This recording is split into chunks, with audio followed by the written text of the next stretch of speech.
Hey folks, it's Lev. Welcome back to another video. For those of you who are new, I use he and pronouns, and today I just wanted to talk about what being trans really means to me. Just venting my thought basically, and just capture on camera and putting it on the internet. I also see like these videos as like documentation for my trans journey. So I can look back on it in the future, like this is where you were at this stage in your journey. This is how you felt. These were your thoughts. I like documenting things, and this is part of my documentation.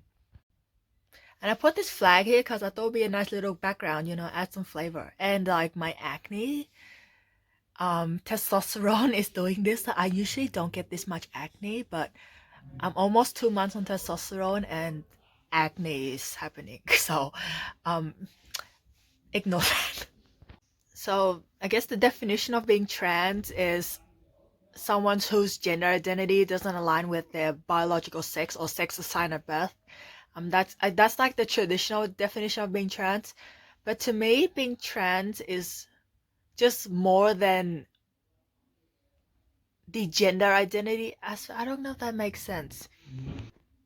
Like there is more to being trans for me than just my gender identity. Basically, there is a lot more to being trans.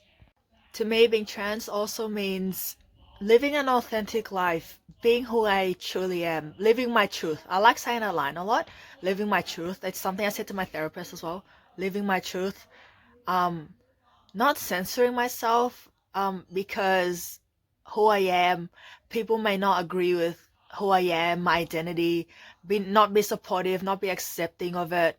Um, it took some time. It took a while for me to get to this point where I'm just confident in living my own skin and not really worrying about rejection and not being liked by other people because I don't exist to please everyone. I mostly exist, like, I guess the primary reason, the most important reason, let me explain it again. To me, one of the most important things in life is living a fulfilling life that is true and authentic to me, a life that has value, a life that has meaning, doing things I love, just exploring and just learning about myself, just not really so much. And part of living a meaningful life is being who I am, living my truth again.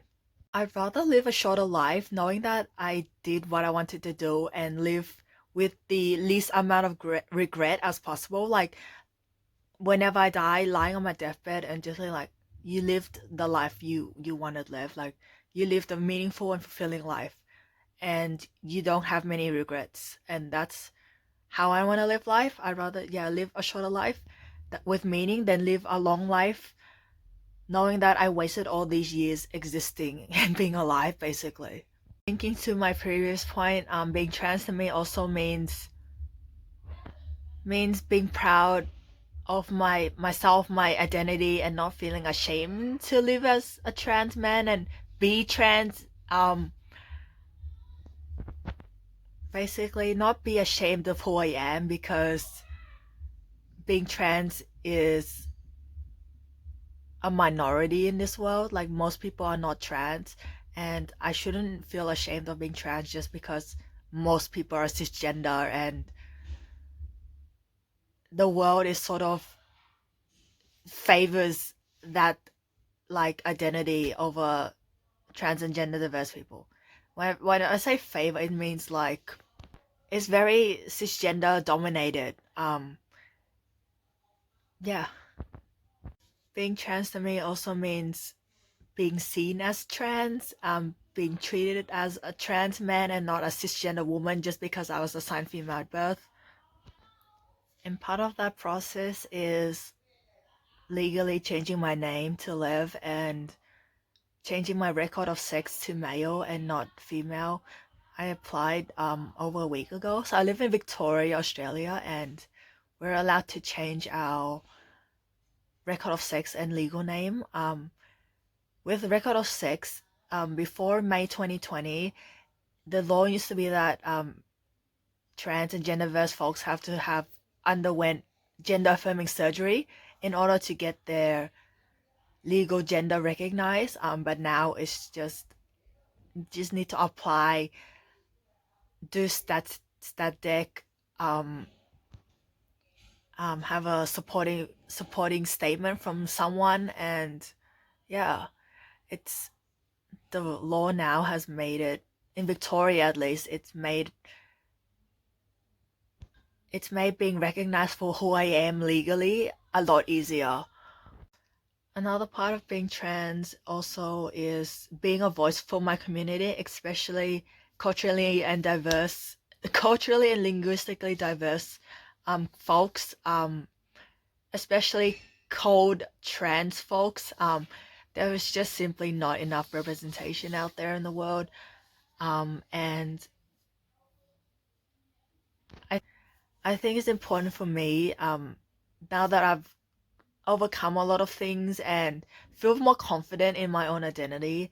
I think it's important for me to share my experiences, talk about trans issues, talk about LGBT things in general, um, so that my voice and the voice of those in who are culturally diverse are heard and seen. I think the more stories we get out there of trans experiences, like all trans experiences, whether it's like transitioning or legal recognition of name and record of sex, anything really. I think there needs to be a lot more trans stories shared, especially again, people of color, culturally and linguistically diverse folks. A lot more needs to be, I guess, be put into the mainstream, but that's hard because people are biased. But the more trans and gender diverse folks that are out, the more people will see that, oh, we actually exist, and so that other folks in a similar boat can feel not so isolated in their experiences, and form connections. So in summary, being trans to me means living my truth and an authentic life, um, being a voice for my community and helping others feel not so isolated in their experiences. And the third thing is people seeing me for who I am and not who they think I should be, basically. Yeah, that's all, folks. For now, at least.